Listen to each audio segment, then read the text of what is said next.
Onions tomato bread cheese ಆಮೇಲೆ ಮೊಸರಿಗೆ ಸ್ವಲ್ಪ onion ಮತ್ತೆ ಟೊಮ್ಯಾಟೊ ಹಾಕಿ ಡ್ರೆಸ್ಸಿಂಗ್ ರೆಡಿ ಮಾಡಿಟ್ಟಿದ್ದೀನಿ.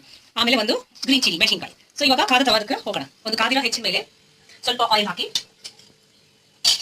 ಎಲ್ಲ ಕಡೆ ಆಯಿಲ್ ಹಾಕಿದ್ದೇವೆ. ಆನಿಯನ್ಸ್ ಹಾಕೊಳ್ಳೋದು ಮತ್ತೆ ಟೊಮ್ಯಾಟೋಸ್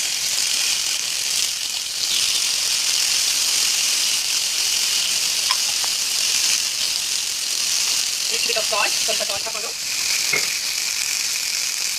ಸೊ ಇದು ಫಾಸ್ಟ್ ಮಾಡ್ಬೋದು. 2 ಮಿನಿಟ್ಸ್ ತುಂಬ ಬಿಸಿಯಾಗಿ ಇಷ್ಟ ಆಗುತ್ತೆ. ಆಮೇಲೆ ಮೆಣಸಿನಕಾಯಿ ಹಾಕಿ ಬ್ರೆಡ್ ಟೋಸ್ಟ್ ಮಾಡಿ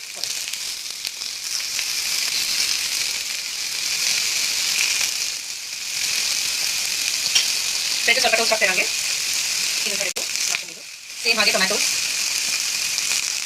ಬಿಸಿ ಇದೆ. ಸೊ ಅದನ್ನು ಹಾಕೊಂಡಿದ್ದು ಸೊ ಬಿಸಿ ಇದು ಗ್ರಿಲ್ ಟೊಮ್ಯಾಟೊ ಆನಿಯನ್ಸ್ ಕಡೆ ಟೋಸ್ಟ್ ಆಗಿದೆ.